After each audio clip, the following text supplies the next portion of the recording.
I showed up to my parents' lavish 60th wedding anniversary party, thinking I could endure 5 quiet minutes just long enough for my mother to see I hadn't forgotten her. But the moment I stepped inside, whispers cut through the room like glass. There's the frigid daughter. The one who can't do anything right. My father pretended I wasn't there. My sister smirked, lifted her champagne glass, and ordered security to remove me like I was an intruder in a family I was born into. They had no idea. I owned 31% of their company. And in the next 72 hours, everything they built would crumble.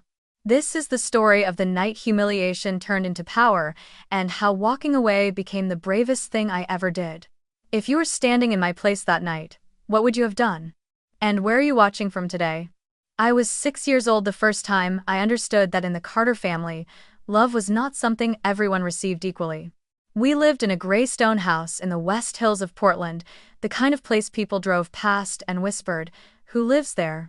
Inside, though, the air was always heavy, like the walls themselves were holding their breath, waiting for my father's mood to decide whether the night would be peaceful or sharp enough to cut skin. My name is Madeline Carter, though for most of my childhood, everyone called me Maddie. To my father, Richard Carter, the man who built Carter House, one of the biggest retail empires on the West Coast, I was mostly the other one. The daughter who didn't quite fit the glossy family portrait he spent his life curating. If Alexis, my older sister, was the perfect frame blonde, charming, good at smiling on cue, then I was the smudge he could never fully erase.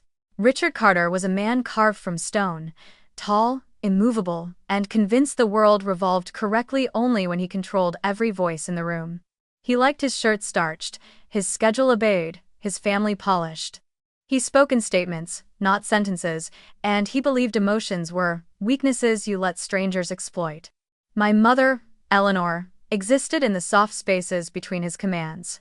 She spoke quietly, moved gently, and smiled in the way people smile when they are trying not to cause trouble. She loved us, me and Alexis, but Richard's presence always made her love something she had to hide, something she delivered in shadows and late-night whispers. With Alexis, though, my father had no hesitations. She was beautiful. She was clever. She spoke well. Everything about her fit his blueprint of a Carter heir, graceful, social, full of effortless charm. At family dinners, he praised her school projects like she'd won the Nobel Prize. When she walked into a room, he softened. When I walked in, he measured. I wasn't like Alexis. I liked wires, gears, circuits, puzzles. I liked quiet. I liked the way robots made sense when people didn't. To my father, those things made me odd, emotionless, cold as a freezer. He called it joking. I learned it as identity. The worst part was not the words, it was the way everyone accepted them, the way Alexis laughed just enough to please him, the way my mother bowed her head and stayed silent even when her eyes flashed with apology. That silence taught me something. In our house, love existed, but courage did not. The clearest memory of that time was the day I won first place in my school's robotics fair. I was 10. I had spent weeks building a small machine that could sort colored blocks faster than any of the other kids' designs. It wasn't perfect, I had soldered half the wires in the dark, but it worked, and when my name was announced, I felt something warm bloom in my chest. I imagined, just for a second, that I might walk into our kitchen and see pride on my father's face. Pride that belonged to me and not to Alexis. But when I held out the medal, still warm from my hand, he didn't even look up from the newspaper. Robotics? He scoffed. It's a children's hobby, Maddie. Don't get carried away. Your sister's debate trophy, that's what matters. That shows talent. That shows leadership. What you're doing, it's nothing serious. Just like that, the warmth disappeared. Alexis smirked. My mother stood frozen behind him, her fingers tightening around the dish towel she was holding. She opened her mouth for a moment. I truly believed she might defend me, but then my father gave her a single sharp glance, and she fell back into silence. The same silence she'd lived inside her whole marriage. I didn't cry. I learned early that tears only made him call me dramatic. So I swallowed it, the way I swallowed everything else. That night, when the house was quiet and Richard was asleep, My mother slipped into my room. She walked softly, as if even the floorboards might betray her. She sat on the edge of my bed and held out a small carved wooden box I'd never seen before. "For you," she whispered. Inside, she placed the one my father had dismissed without a second glance. Her hands lingered on it, trembling a little. "You should keep it. What you built today, that was real. That was yours. I'm proud of you, Maddie. Even if I can't always say it." Her voice cracked on those last words, and something in me cracked with her. I nodded, unable to speak. I wanted to hug her, but even at 10 I understood that she lived in a world where even affection had to be rationed carefully. She kissed my forehead, quick and light, and slipped out just as quietly as she'd come. As I held the wooden box against my chest, I understood two lessons that would follow me long after childhood ended. From my father, I learned, you're not good enough. From my mother, I learned, you deserve to be loved, even if I'm too afraid to show it in daylight. Both lessons carved themselves into me, one as a wound, one as a promise. And, for years, I didn't know which one would shape my life more. By the time I turned 13, the hierarchy in our family wasn't just implied, it was institutionalized. Alexis had become the perfect heir, a title my father repeated so often it sounded like a family slogan. He trained her with the meticulousness of someone grooming royalty. How to shake hands firmly but not aggressively, how to greet board members at company holiday parties, how to tilt her head when she laughed, so she looked approachable in photographs. He taught her which wines paired well with which cuts of meat, what color dress conveyed authority without seeming arrogant, and how to speak to men twice her age as if she were their equal without actually challenging them. My sister absorbed it all with the glossy ease of someone who knew she was favored, someone who had never once questioned whether she belonged. Meanwhile, I was the quiet shadow moving along the edges of their perfectly choreographed world. I still liked robotics and coding, though by then it was less of a hobby and more of a language I understood better than English. Circuits made sense. Robots didn't lie. Computers didn't punish you for speaking out of turn. So one afternoon, at the dining table, when my father asked what I planned to do as an elective for the new school year, I told him stupidly hopeful that I wanted to join the computer science club and maybe take an intro programming course. He didn't look up from reviewing Carter House quarterly reports. "Absolutely not," he said flatly. "Don't waste your time on things that won't matter. This family does not produce bookworms." They had no idea. I owned 31% of their company. And in the next 72 hours, everything they built would crumble. This is the story of the night humiliation turned into power, and how walking away became the bravest thing I ever did. If you were standing in my place that night, what would you have done? And where are you watching from today? I was 6 years old the first time I understood that in the Carter family, love was not something everyone received equally. It might sings. My mother, who had been setting a bowl of salad on the table, paused at the edge of my peripheral vision. She inhaled slightly, the way she always did when she gathered the courage to speak. "Richard," she said quietly, "maybe." He didn't even turn his head. Just a single, razor-sharp glance in her direction. That was all it took. She lowered her gaze, smoothed the edge of the napkin, and fell back into silence. Alexis glanced at me with something between pity and superiority, an expression she'd perfected by 13, and I felt my cheeks burn, though not from shame. From recognition.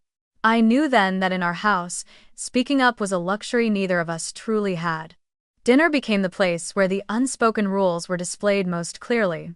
My father believed seating positions reflected order and discipline. Alexis sat to his right, the place of honor. I sat on his left, the place he once told me was for the child who needs guidance. Guidance. As if I was some malfunctioning machine he was still trying to troubleshoot.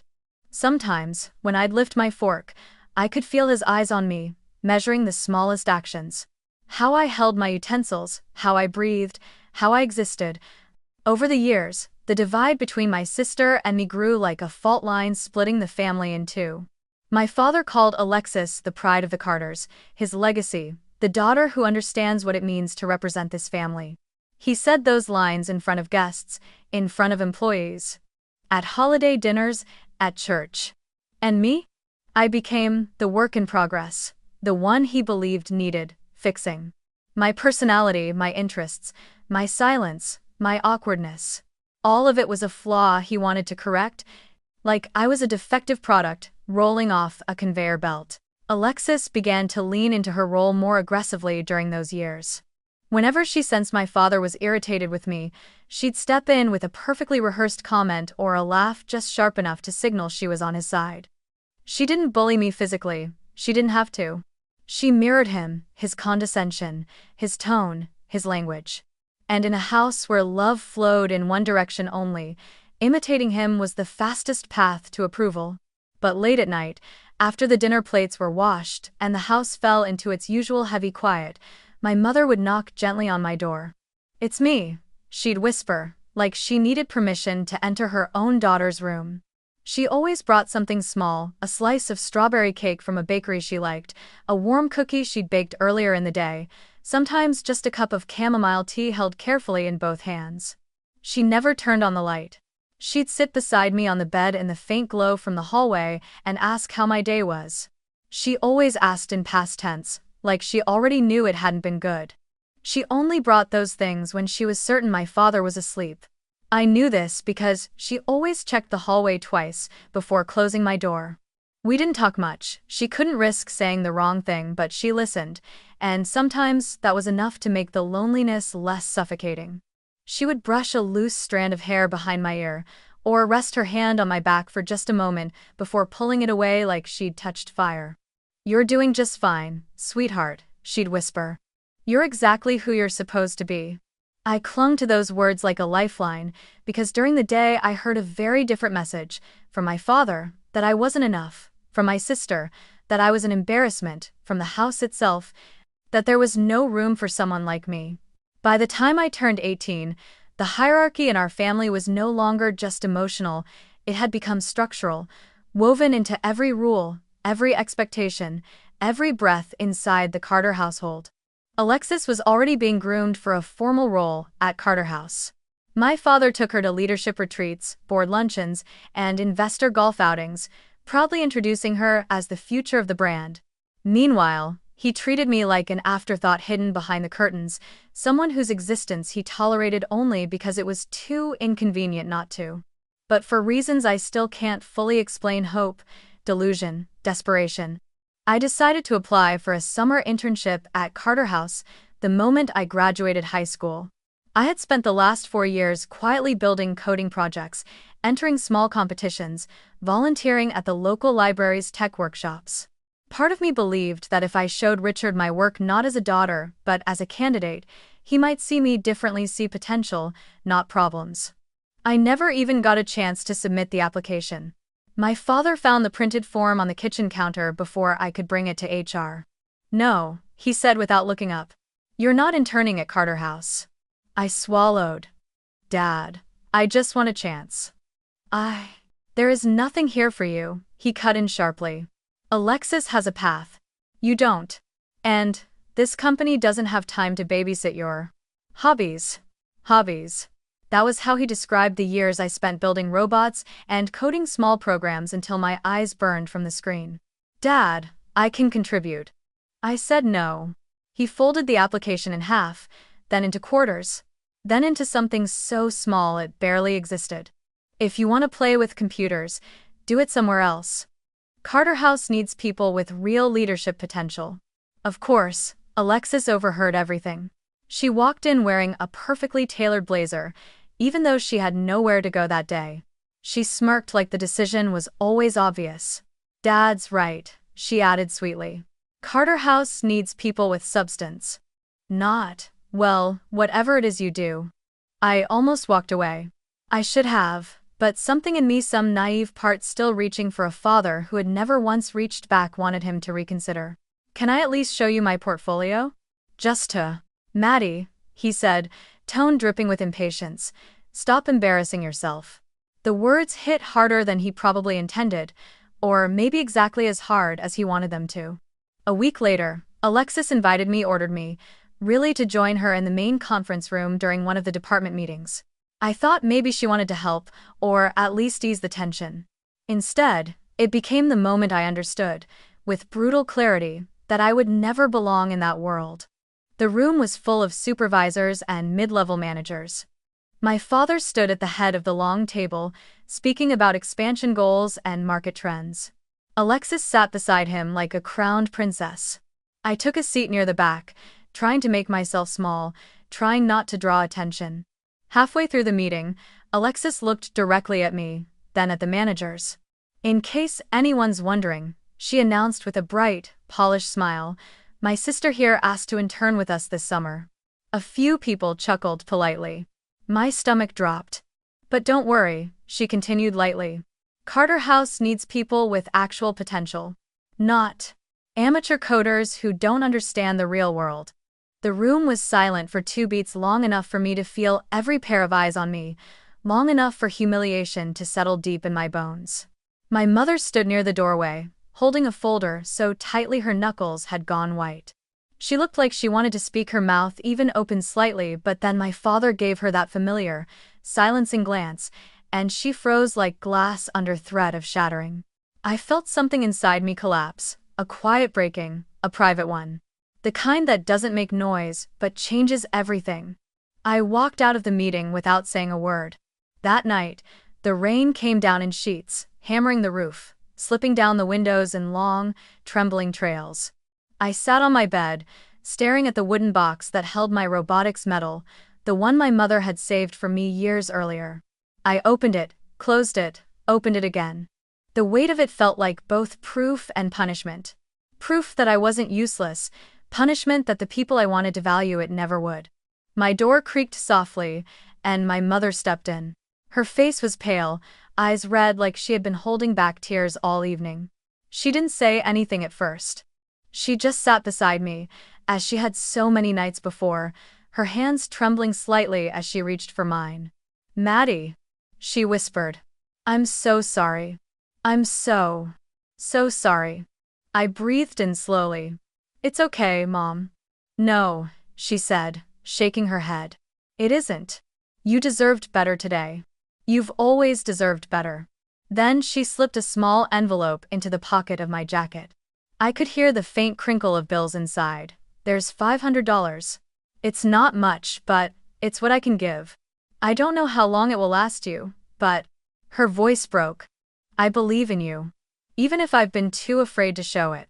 For the first time in years, I hugged her, really hugged her. Not a soft, hidden midnight touch, but a desperate, crushing embrace. Her tears soaked my shoulder.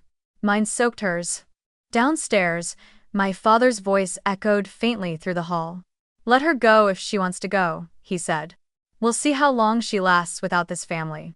That was the moment the last thread snapped. I packed quietly. A few shirts, my laptop, the wooden box, a change of jeans, 2 notebooks. My mother stood in the doorway, one hand over her mouth, the other pressed against her heart like she was trying to keep it from falling apart. "You come back anytime," she whispered. "Or never, whatever keeps you safe." "It's an arch." I nodded, pulled my hood over my head, and stepped out into the storm. The rain soaked through my jacket within seconds. The driveway was slick, the streetlights blurred.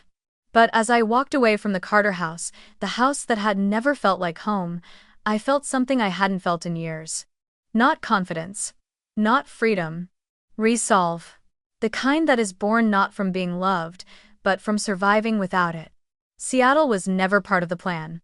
It wasn't even my first choice or my second. It was simply the farthest city I could reach on the limited money I had, the place where I could disappear without being traced back to the Carter name. When the bus rolled into King Street Station the next morning, my clothes were still damp from the Portland rain, my backpack felt heavier than it should have, and every part of me ached from not sleeping. I remember stepping onto the sidewalk with no idea where to go next. For the first time in my life, there were no instructions, no rules, no Richard Carter telling me what to wear, how to sit, who to become. Just air, unfiltered, cold, sharp, and the terrifying freedom of having nothing. The first year was brutal. I found a room to rent from a retired teacher who didn't ask many questions and thankfully didn't watch the news. Every morning, I woke up before sunrise and took whatever work I could find. I bussed tables at a diner where the smell of grease clung to my hair long after my shift ended.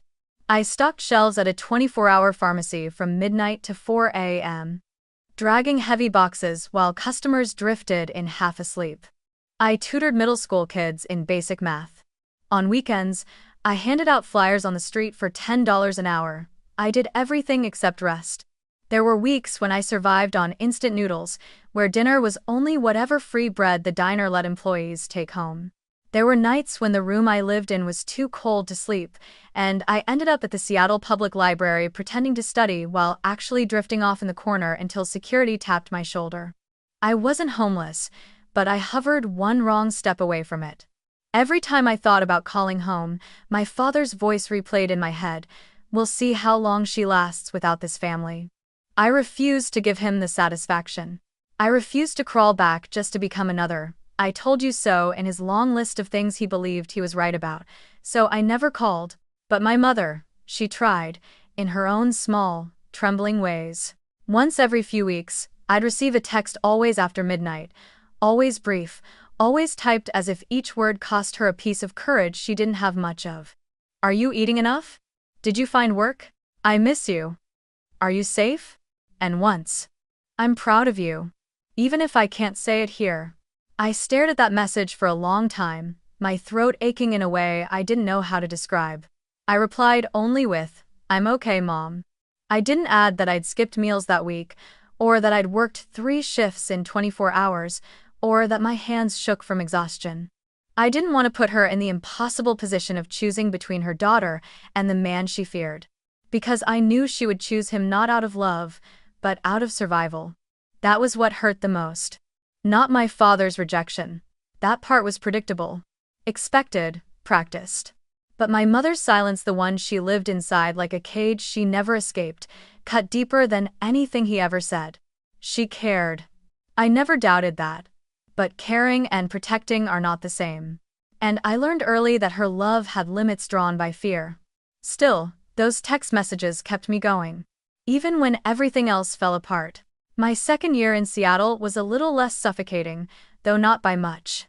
I moved into a cheaper basement studio with mold in the corners and a heater that worked only when it felt generous.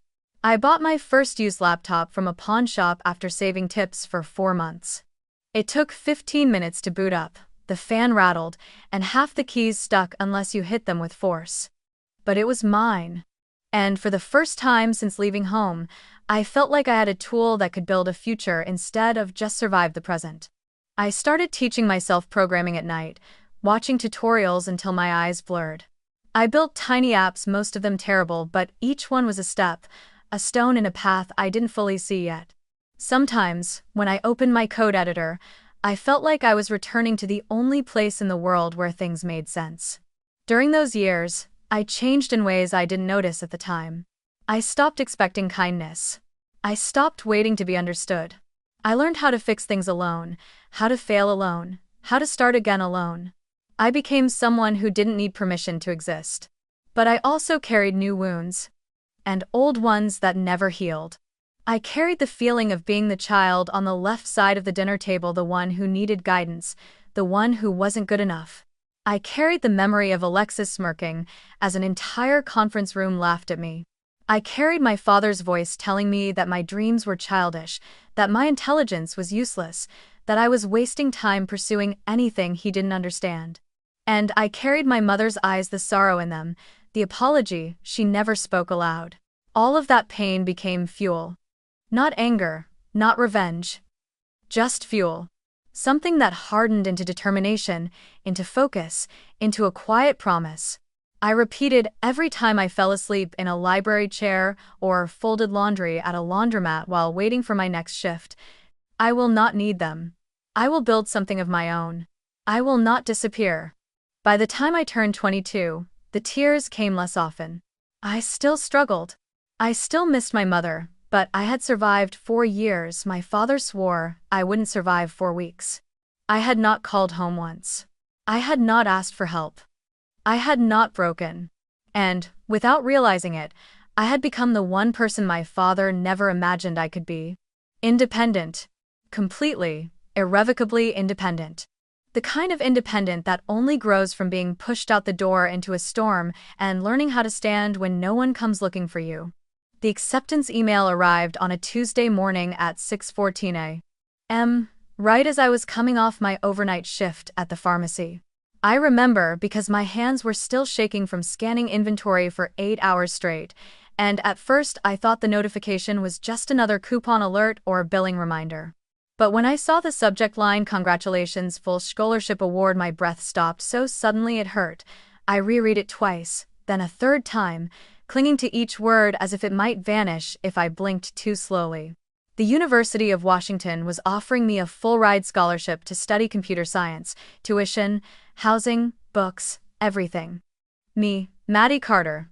The girl on the left side of the dinner table. The girl who sorted blocks with a robot her father called a toy. The girl her sister laughed at in a boardroom full of strangers. I walked outside into the cold Seattle morning, the sky still smeared with the last traces of night, and for the first time in years, I felt possibility. Not hope, that was still too fragile a word, but possibility. The sense that maybe, just maybe, I had not been wrong about myself all along. College was not easy, but it was the closest thing I'd ever had to a real home. For the first time, people didn't look at me like a misfit. Late nights in computer labs felt calmer than any childhood bedroom I'd ever slept in. Professors encouraged me, not because I was a Carter, but because I understood the language of code instinctively, like it had been waiting inside me all my life. I worked part-time to cover food and personal expenses, but compared to the years before school, it felt almost luxurious. I had a dorm bed, a cafeteria, a desk, warmth, and I had purpose. My days were lecture halls and algorithms. My nights were coding projects and tutoring sessions. My weekends were hackathons, where I'd show up with a laptop that still wheezed when it opened and leave with new ideas scribbled on napkins and scrap paper. I wasn't the smartest person in the room, but I was always the hungriest. Hunger beats talent. Hunger outlives privilege. By the time I graduated, I had built a small prototype of a security tool, a basic anomaly detection system that could flag suspicious activity in company networks faster than existing solutions. It was ugly, incomplete, and full of bugs, but one professor saw something in it. He introduced me to a local angel investor, a woman named Serena Cho, who listened to my pitch while drinking black coffee in a cafe with sticky tables. "I don't invest in perfection," she said after I finished. "I invest in scrappy survivors who refuse to quit." She slid her card across the table. "Raise a seed round. I'm in." That was the moment Nordwind Security was born. The name came from a book my mother used to read me when I was little. It was a made-up word, something about winter winds and quiet strength. I never told anyone that. I never told my mother, either. I didn't tell her anything back then. I couldn't. The seed round was small by Silicon Valley standards, just enough to hire a few engineers and rent a cramped coworking space that smelled of stale coffee and sawdust from the construction next door. But to us, it felt like the beginning of something bigger than our budget, bigger than our risk, bigger than the bruised, stubborn girl I used to be. The first year was chaos. Systems crashed. Code failed. Investors doubted us. I doubted myself every other day. But each time that voice whispered maybe Dad was right, I shut down the thought with another hour of coding, another pitch deck revision, another sleepless night. I refused to let the narrative he carved into me become true. Then, one afternoon, everything shifted. A mid-sized retail chain, ironically, not unlike Carter House, suffered a security breach. Their systems were down. Customer data at risk, chaos everywhere. We reached out, sent a demo, offered help. In 48 hours, Nordwind's scrappy little tool isolated the breach pathway faster than their internal team could. The company became our first major client. The story hit a small tech blog. Then a larger one. Then a cybersecurity site. Suddenly, reporters were emailing us, asking for interviews. Suddenly, I was the face of something real. One headline read, "Young founder builds the most promising security startup in the Pacific Northwest." Another said, "The woman who can outthink a hacker." I printed that one. I taped it above my desk. But even as Nordwind grew more clients, more investment, more articles. I never reached out to my family. Not once. I didn't tell them about the scholarship, or graduation, or the startup, or the articles, or the awards. I didn't tell them that I was being invited to speak at conferences, that CEOs were asking for my advice, that people who had once ignored me now quoted my work on LinkedIn. Because I knew exactly what I would hear if I picked up the phone. You're still not Alexis. You still don't understand the real world. You're doing fine, but your sister now, she's exceptional. I had no space left inside me for their comparisons. Their voices had shaped me for too long. I couldn't let them shape my success. So I built in silence. And silence, ironically, became my greatest ally. By 27, Nordwind Security wasn't just surviving, it was scaling. Investors called us one of the top cybersecurity startups in the region. Our anomaly detection tool was being adopted by companies across the West Coast. I had a real office, a real team, a real future. I had become everything my father said I could never be. And yet, the strange thing is, when I looked back at those years, I rarely felt triumph. What I felt was something quieter, more complicated, a recognition that all the pain I had carried, all the nights alone in libraries, all the messages from my mother sent in fear, all the rejection from the house I grew up in, they had forged me more completely than any success ever could. I hadn't just built a company. I had built myself. And I wasn't done yet, not even close. By the time I turned 28, Nordwind Security had become a name people in the tech world nodded at with a mixture of curiosity and respect. We weren't a giant not yet, but we were reliable, innovative, and annoyingly persistent. That persistence opened doors I never imagined I would walk through back when I was sleeping in libraries and eating instant noodles. We began working with venture capital firms, not just as a startup needing funding, but as security consultants. I attended board meetings not as a nervous outsider, but as someone whose voice mattered in rooms filled with people who never once doubted my worth. It was a strange kind of healing, being seen without having to prove my existence. Ironically, that was also the time Carter House began to stumble. Their new luxury retail line, Carter House Elite, launched with fanfare and glossy ads, the kind of campaign my father lived for. But the market didn't respond the way he expected. The branding felt outdated, the designs forgettable, the messaging tone-deaf to the younger generation they were trying so desperately to capture. Within 18 months, what was supposed to be the crown jewel of the Carter empire had become a bleeding wound. They needed capital. Fast. I didn't learn any of this from my family. I learned it from investor circles, from analysts who whispered about declining earnings, from market reports that painted a slow-motion collapse. And then one day, over lunch with a partner at a mid-sized venture firm, I heard the magic words, "Carter House is seeking private investors. They're desperate enough to take almost anyone." I didn't react. I stirred my coffee. I nodded, but something heavy settled in my chest, something that felt like the past reaching out, brushing my shoulder with cold fingers. That night, I sat at my desk long after my team had gone home, staring at the Carter House prospectus on my screen. Page after page of numbers that told a story my father would never publicly admit. The empire he built was faltering. Alexis had been promoted to strategic director, 2 years earlier, another title with no substance, but plenty of cost. Their decisions, their arrogance, their inability to evolve, it had all caught up to them. I hadn't spoken to my father or sister in a decade. I hadn't told them about Nordwind, or the scholarship, or anything that mattered. I told myself I didn't care. But as I scrolled through the document, I realized something. If Carter House fell, my mother would fall with it. No matter how much she suffered under my father's control, she was still tied to him financially, socially, emotionally. Leaving him would mean losing everything. And if the Carter empire collapsed, she'd be trapped in the wreckage. I couldn't let that happen. The decision wasn't about revenge.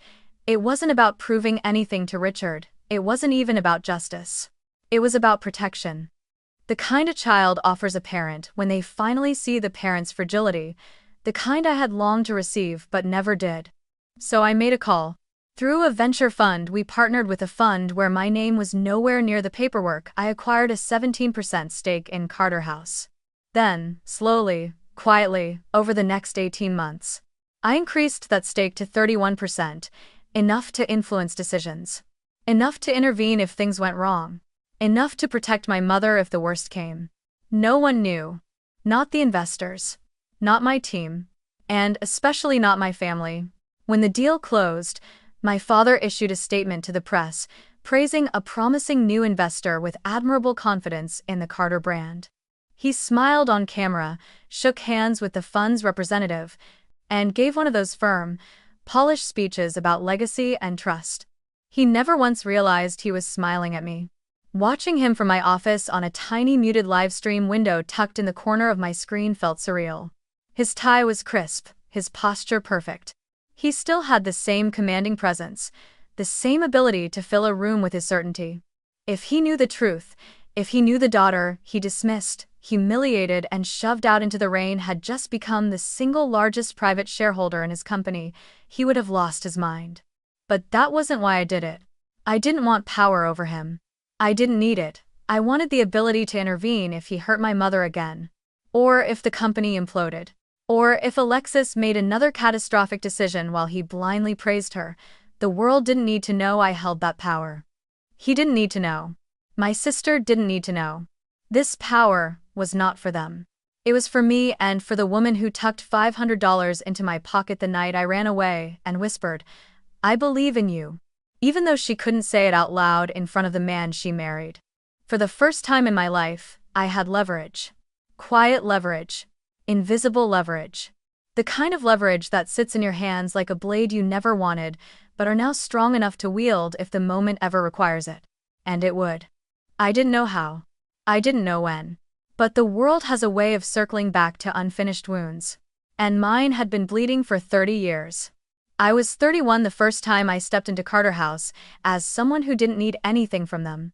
Not approval, not recognition, not a place at their table. I came as the CEO of Nordwind Security, a leader in enterprise protection systems and one of the very few cybersecurity firms capable of handling a company as sprawling and as vulnerable as Carter House. They had requested a consultation through their vendor portal, having no idea the person behind the name was the daughter they discarded like an afterthought 13 years earlier. If they had known, I doubt the request would have been sent. When the elevator doors opened onto the executive floor, I was hit by the same sterile scent I remembered from childhood. Polished wood, expensive cologne, and the faint chemical bite of ambition. The decor had changed, sleeker lines, updated art, but the atmosphere hadn't. Carter House still carried the same air of superiority, the same curated perfection my father had always worshipped. A young assistant led me to the main conference room. "Mr. Carter will be joining shortly," she said, offering a polite smile that held no hint of recognition. Of course. To her, I was just another CEO. Another vendor. Another meeting on a crowded schedule. And yet, my pulse did its own strange stutter as I stepped inside. Richard Carter arrived 5 minutes late, flanked by Alexis. He looked older, lines carved deeper around his mouth, silver streaking his temples, but the presence was unchanged. He still walked like he owned every room he entered. He still scanned his surroundings with the confidence of a man who had never been told no by anyone he respected. His gaze landed on me with the same measured indifference I remembered from childhood. He did not recognize me. "Miss Carter," he said, extending his hand out of courtesy rather than respect. "Thank you for coming on such short notice. Carter House is evaluating new cybersecurity partnerships. We appreciate Nordwind's interest." His last name was Carter, my last name, but hearing him speak it so formally felt like a strange kind of irony. Alexis stood beside him, arms crossed, posture perfect. Her hair was styled immaculately, her suit expensive, her expression tight with the kind of arrogance she'd mastered long ago. She stared at me for a full 3 seconds before something flickered across her face, a faint squint, confusion, recognition circling the edges, but she pushed it back with disdain. "This is the CEO?" she asked, her tone dripping condescension. "She looks young." I almost laughed. I had spent years preparing for this meeting without knowing it existed. My father gestured toward the screen. "Let's begin. We're on a schedule."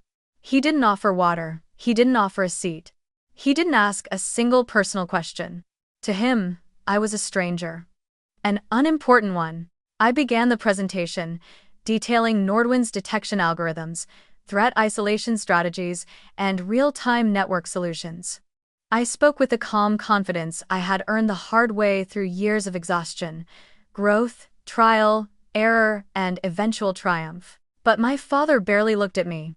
He spent half the presentation scrolling through his phone, occasionally glancing up to ask generic questions without substance.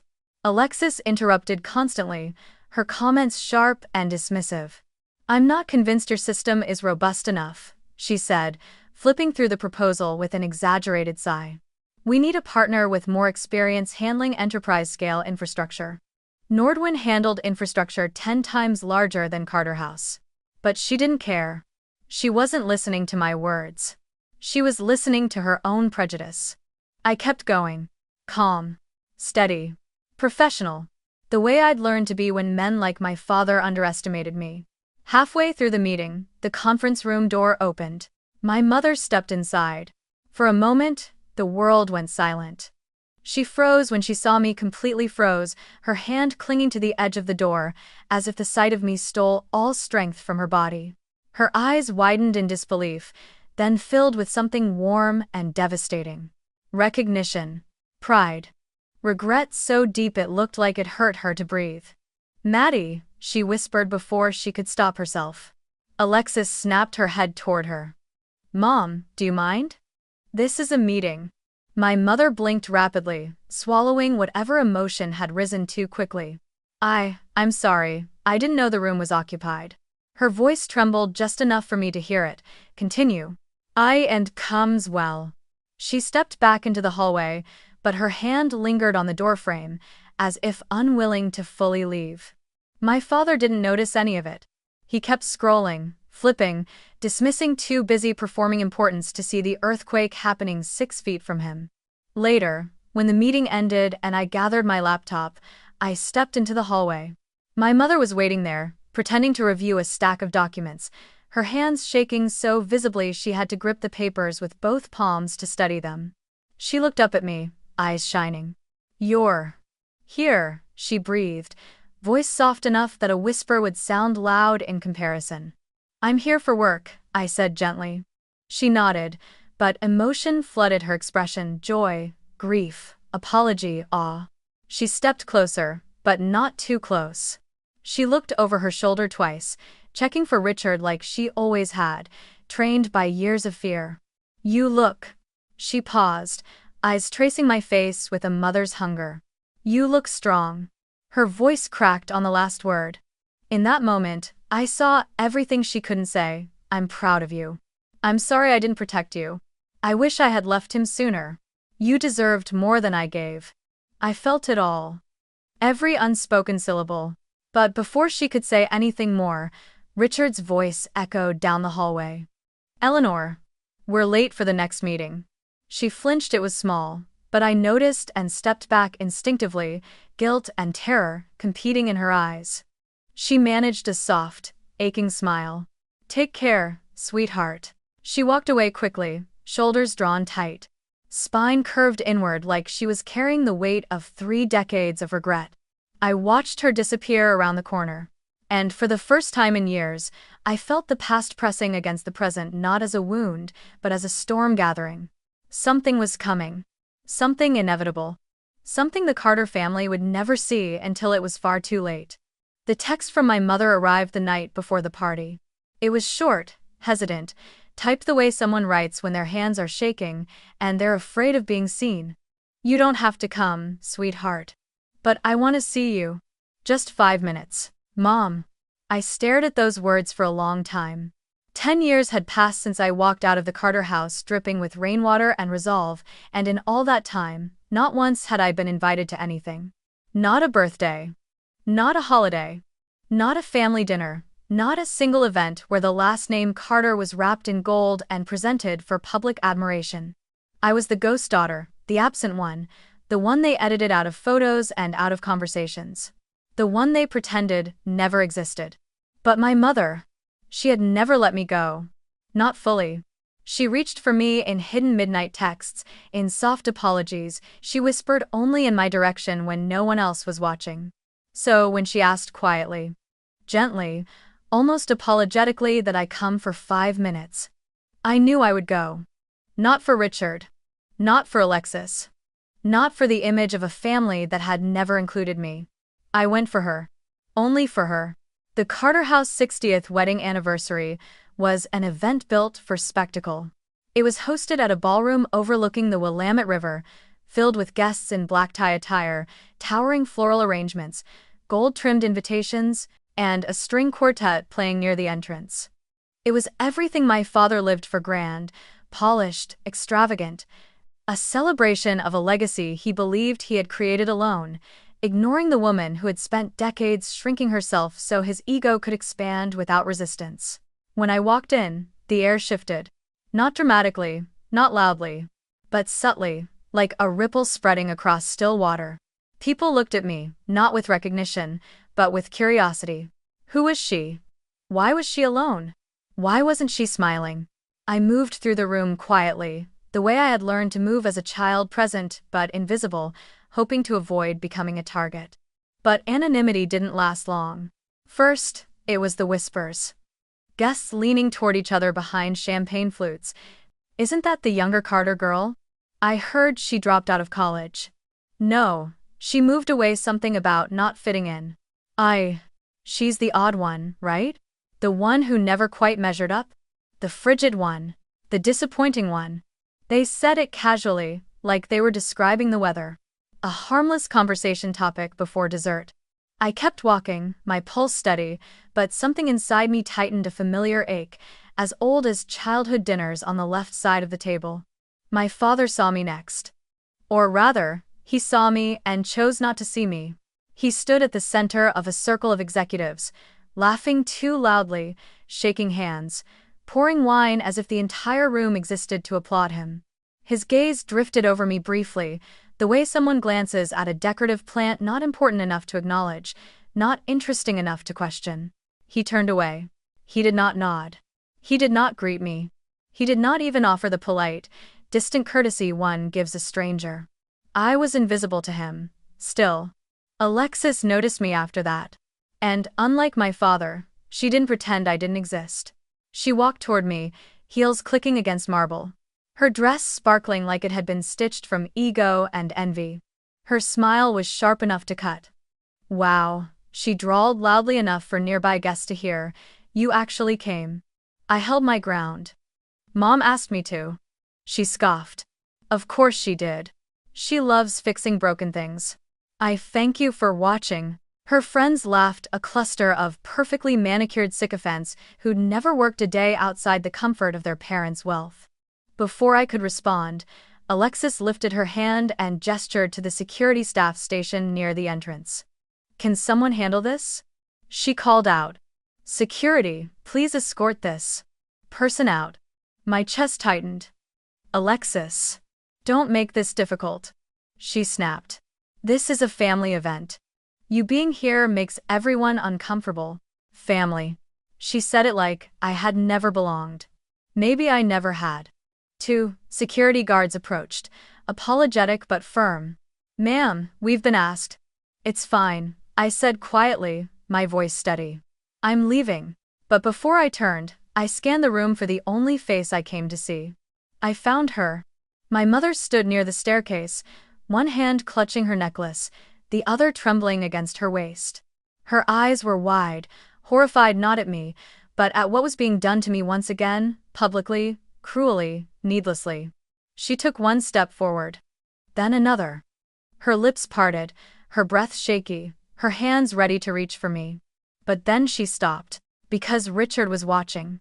He had turned just enough to catch her movement, and with the smallest narrowing of his eyes, a threat he didn't need to voice, she froze. Completely. Torn between a daughter she loved and a husband she feared. Her agony was raw, visible, almost unbearable to witness. I met her eyes. And for a moment, the room disappeared. There was only the two of us, standing on opposite sides of the life we never got to share. She mouthed something, not loudly, not dramatically. Just a tiny, trembling whisper meant for me alone. "I'm sorry." I breathed out slowly. And I let every sharp, aching piece of my heart soften, not for Richard, not for Alexis, not for the room full of people who believed whatever lies they'd been fed. I forgave her, in that moment. With nothing but a single look. She wasn't my enemy. She had never been. She was a prisoner trying to mother through the bars. So, I gave her the only gift I could. I didn't cry. I didn't break. I didn't make a scene. I simply nodded, letting her know I understood, and turned away. As the guards escorted me toward the exit, the music swelled, people laughed, champagne glasses clinked, and the Carter family continued celebrating the illusion of perfection they had spent 60 years constructing. The night air outside was cold, sharp, biting enough to sting my lungs. I walked down the steps slowly, each one heavier than the last. Something inside me felt like it was collapsing, a quiet shattering that made no sound but echoed through every part of me. I had survived their cruelty as a child. I had survived their rejection as a teenager. I had survived their absence as an adult. But this being humiliated in front of 100 strangers, while the mother I loved stood frozen, unable to protect me, this was the final fracture. The last wound. The breaking point. The moment the past and present aligned so perfectly in cruelty that all denial evaporated. As I stepped onto the sidewalk, the realization hit me with devastating clarity. This family would never change. Not for me. Not for anyone. And for the first time, I understood something else, something dangerous, something powerful. I didn't need them to. Because I didn't come here to belong to them. I came to say goodbye. I didn't cry on the sidewalk outside the ballroom. I didn't shake or collapse or look back. I walked straight into the cold night as if the air itself could wash away the humiliation still burning on my skin. My heels clicked against the pavement, steady, sharp, controlled. I didn't know where I was going. I only knew I had to move forward, away, anywhere but there. When I reached the corner of the street, I stopped beneath a flickering lamp, pulled out my phone, and stared at the screen. My mother's text from the night before was still near the top. Just 5 minutes. I want to see you. 5 minutes. That was all she'd asked for. And instead, she watched her husband and her golden daughter treat me like garbage in front of a room full of people she'd spent her whole life trying to impress. My chest tightened, not with anger, but with clarity. A clarity so sharp it felt like a blade. I opened my contact list and tapped the name I had never expected to call that night. Evan Brooks. My most trusted legal advisor. The only person who knew the truth behind the 31% stake. He picked up on the second ring. "Maddie? Are you all right?" My voice didn't tremble. It didn't rise. It didn't break. It was calm, quiet in a way that carried the cold finality of a verdict. "Evan," I said, "activate shareholder rights. Begin the removal process." He inhaled sharply. "Are you sure? Once we start, there's no going back. This will. I'm sure." A beat of silence. Then, "Understood. I'll initiate immediately. 31s is for money litters the Bections and create the Nettards." The call ended. And the world began to shift. The first 24 hours were chaos, but controlled chaos. The kind you unleash when you've spent years preparing for a moment you hoped would never come. Within 12 hours, Carter House stock took a sharp dive, nothing dramatic enough to make the public panic, but enough to make analysts sit up straighter. Their luxury division had been bleeding for months, and a sudden internal conflict, buried deep in the filings Evan strategically leaked, was all it took to rattle investor confidence. By the 18th hour, the first article appeared. "Is Carter House in trouble?" Rumors of a power struggle emerge. By hour 24, the whispers became louder. A mystery shareholder moves against the Carter family. Shakeup looms at Carter House board meeting called. Wendo, who is the silent 31%? When the markets opened the next morning, Carter House stock plunged harder, $340 million wiped out in hours. My phone buzzed nonstop with updates, analysts panicking, shareholders demanding answers, journalists calling anyone who'd ever stepped foot inside the company. Inside the Carter estate, I could only imagine the chaos. Richard shouting. Alexis crying. My mother trying to hold herself together in a house cracking at the seams. I'd spent years thinking about what justice might feel like. It didn't feel like revenge. It felt like balance. Like the world finally realigning in the direction it should have been all along. On the second day, the board initiated an emergency session. On the second night, 3 directors privately contacted Evan. They didn't know who I was. But they knew what 31% meant. Power. Influence. Control. The Carter name, no longer protected. Richard. It threatened him. As the third morning dawned, my inbox was full of messages from the board demanding a meeting with the primary shareholder. They used words like urgent, critical, and non-negotiable. At noon, I agreed. The room was different from the boardroom, where Alexis humiliated me at 18, bigger, sleeker. Designed for power players, not interns. Tall windows overlooked downtown Portland, and the long conference table shone beneath ceiling lights that made everything look colder. I arrived early. When the directors entered, they greeted me with caution, with the kind of nervous respect usually reserved for unknown forces rather than familiar faces. None of them recognized me. I preferred it that way. And then the door slammed open. Richard Carter stormed in first, storm clouds carved into his expression. Alexis stumbled in behind him, makeup smudged, eyes red from either panic or rage or both.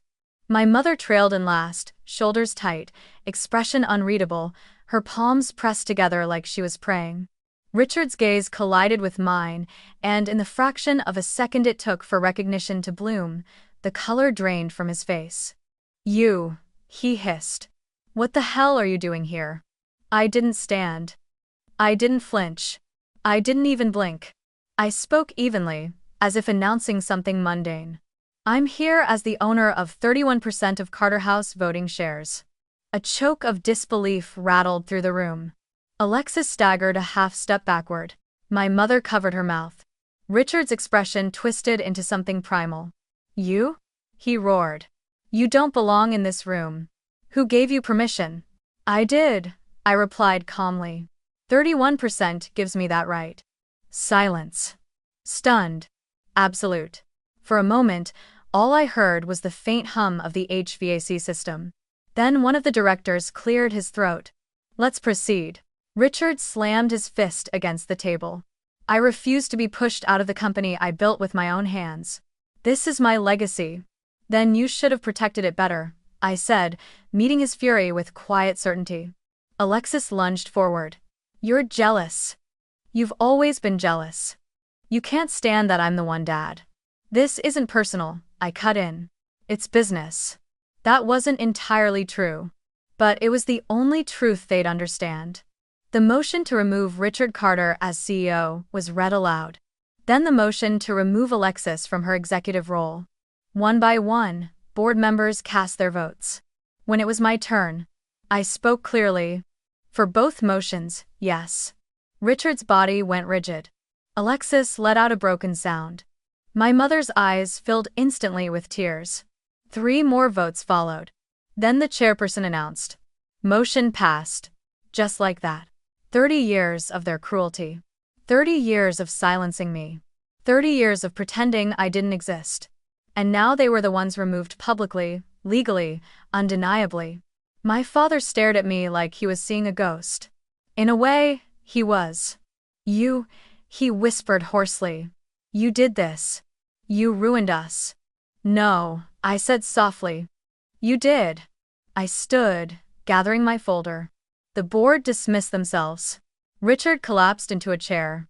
Alexis sobbed into trembling hands. My mother, my sweet, broken mother, just looked at me like she didn't know whether to apologize or thank me or fall apart. I didn't stay long. The moment I stepped out of the building, the weight of 30 years lifted, not slowly, not gradually, but suddenly, violently. Like a storm breaking open after holding itself together too long. My life shifted in that instant. Theirs did too. The Carter Empire had fallen.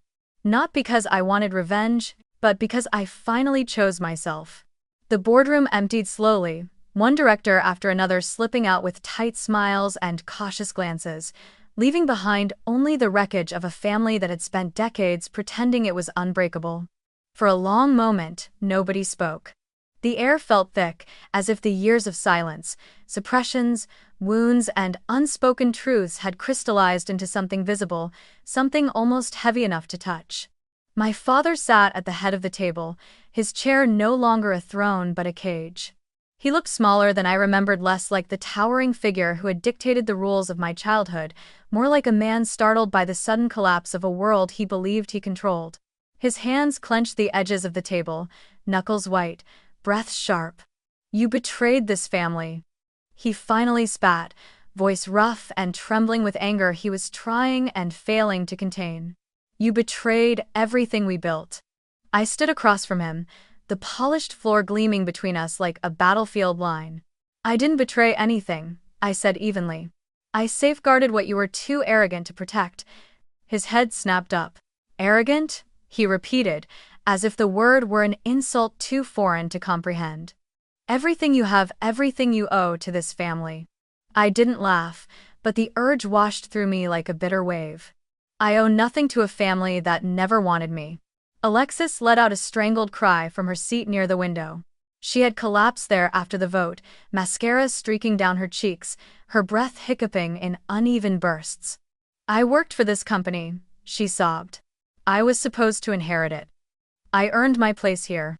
"You earned nothing," I replied, not cruelly, just honestly. "You were handed titles you never grew into, and now you're shocked that the world expects more than your father's praise." She recoiled as if slapped. My father surged to his feet.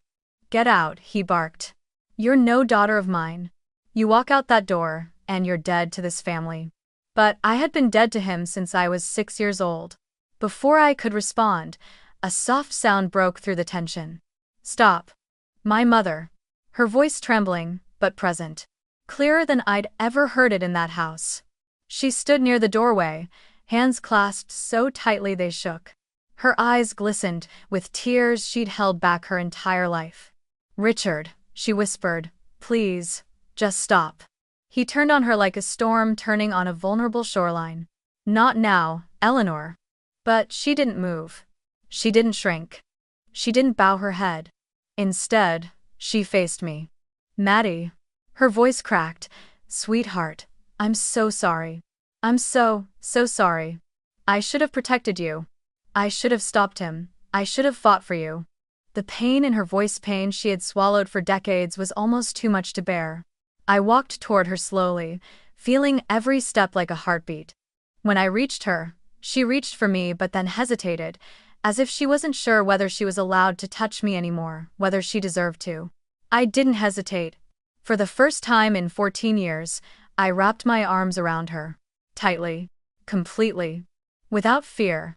She collapsed against my shoulder, sobbing into my coat, her body shaking with years of guilt, fear, and regret finally released. I held her, not as a daughter seeking comfort, but as a woman offering it. She had been trapped for so long. She had been surviving, not living. When she could finally breathe again, I whispered into her hair. "It wasn't your fault, Mom. You were surviving the same way I was. You were a victim, too." She clung to me harder, something like relief breaking through her tears. I pulled back just enough to meet her eyes. "Come with me," I said softly.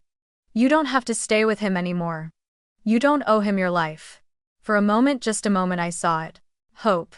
Real, bright, trembling hope. Then she looked past me at my father. His face was unreadable. Anger. Fear. Shock. And beneath it all, something fragile he would never admit. The dawning realization that he was losing the only person who had ever truly been loyal to him. My mother's breath hitched. Her hands shook. The old fear crept back in, slipping around her like a chain. I can't," she whispered. "Not yet." My chest tightened, but I nodded. "Then whenever you're ready," I said gently. "My door is always open." Richard slammed his fist against the table. "You think you can just walk in here, tear everything apart, and walk away?" he roared. "You think you can leave this family?" I turned to him fully, my posture calm, my voice steady. "I didn't tear anything apart," I said. I just exposed what was already broken. His mouth opened, but no words came. For once in his life, he had nothing left to say. "Goodbye, Richard," I said. "Not Dad. Not Father. Just Richard. That's all you ever allowed yourself to be." A2, and presenter, it's sewing. Alexis stared at me, her eyes red, her voice shaking. "You can't do this. You can't just leave us. You can't just—" But she didn't finish. She already knew I could. I stepped past them, past the rage, the guilt, the wreckage, and opened the door. My mother whispered behind me, a fragile thread of sound. "Take care of yourself, sweetheart." I turned back just enough to give her a soft, steady smile. "I will. And one day, you will too." Then I walked out. Not in anger. Not in triumph. But in peace. True peace, quiet, solid, earned. For the first time in my life, I belonged entirely to myself. And the Carter family would never control me again. A year can change everything. Not because time itself is miraculous, but because distance gives you room to breathe, to grow, to see your life with clarity instead of survival instincts. 1 year after I walked out of Carter House for the last time, I was living in a small cedar cabin tucked in the foothills of Montana, surrounded by pine trees, crisp air, and a quiet so deep it felt like another language. Every morning, sunlight filtered through the tall windows, warming the wooden floors as I brewed coffee, watered my garden, and let my dog, an enthusiastic rescue mutt named Scout, rush out into the yard like the world itself was a gift. I had never known peace like this. Not in Portland, not in Seattle, not anywhere near my family. My cabin was simple but perfect, shelves filled with books, a fireplace that crackled every night, a wraparound porch where I drank tea and watched deer wander through the trees. Some mornings, I meditated by the lake, breathing in the cold air until the tightness that had once lived permanently in my chest loosened. Healing wasn't loud. It wasn't dramatic. It was slow, like thawing ice softening from the inside out. Nordwind's security had grown too. Faster than I expected, even faster than I wanted some days. We'd become one of the top 5 cybersecurity firms in the Western United States, trusted by companies bigger than I ever dreamed of working with. Articles called me a visionary, a disruptor, the leader shaping the next decade of security tech. It was flattering, but it didn't define me. Success was something I built. It wasn't who I was. Not anymore. Every few weeks, I returned to Seattle not for business, not for meetings, but for my mother. The day she left, Richard was quiet, almost silent. She didn't announce it, didn't scream, didn't make a spectacle of defiance. She simply packed a single suitcase, left her wedding ring on the dresser, and walked out the door of the mansion she had been trapped in for over 30 years. She messaged me that same night. "I did it. I'm free." Those 4 words broke me open in the best way. I helped her rent a small apartment in Seattle, a place filled with windows and soft light, where she could finally decorate the walls with things she loved rather than things she was told to display. A place that smelled like lavender and fresh coffee instead of fear. A place where she could breathe. When I visited her the first time, she cried before she even opened the door. Not the silent, suppressed tears she used to hide in the dark, but tears of release, tears of someone finally stepping out of the shadows. She hugged me tightly, the way mothers hug their daughters when they believe they've been given a second chance. And for the first time in my life, I felt like I had a mother without conditions or chains. We made a promise: lunch together once a month. No excuses. No cancellations. No Richard. Those lunches became something sacred. We talked about things we had never spoken about before, not because we didn't want to, but because the house we once lived in didn't allow honesty. She told me about the years she felt invisible. I told her about the nights I slept in libraries. She apologized for the silence that had hurt me. I told her forgiveness wasn't an event, it was a decision I made every day, gently, willingly. One afternoon, she said something that stayed with me for months. "I wasn't brave back then," she whispered. "But you were. You saved yourself before you even knew how." I squeezed her hand. "We survived in different ways, Mom. One wasn't better than the other. She cried again, not out of sadness, but out of the relief of finally being seen. The more time we spent together, the more I realized that my childhood wound was not just a story of a daughter unloved. It was the story of two women trying to save each other, separated by fear, reunited by freedom. We talked about things we had never spoken about before, not because we didn't want to, but because the house we once lived in didn't allow honesty. She told me about the years she felt invisible. I told her about the nights I slept in libraries. She apologized for the silence that had hurt me. I told her forgiveness wasn't an event, it was a decision I made every day, gently, willingly. One afternoon, she said something that stayed with me for months. And for the first time, I didn't feel like a ghost or a survivor or an outsider. I felt whole. My mother watched me for a long moment, something tender in her expression. "You look happy," she said softly. "Not just accomplished. Not successful, happy." I smiled. "I am." She nodded, eyes warming the way they used to when she tucked pastries into my room at midnight. Then she reached out and took my hand. "I'm proud of you, Maddie. Truly proud. Not just for what you built, but for who you became." The wind rustled through the pines, carrying her words to places I had once been too afraid to look. I squeezed her hand gently. "Mom." She leaned her head on my shoulder. And in that moment, surrounded by the mountains, the water, the life I built with my own scars and strength, I finally said the words that had been living inside me since the night of the anniversary party. "I went to that party for you. But I left for me. And that was the bravest thing I ever did." My mother closed her eyes and nodded, a tear slipping down her cheek. In the quiet, in the sunlight, in the peace we created together, I realized something profound. Leaving wasn't the end of my story. It was the beginning of the life I should have had all along. And I wasn't just free.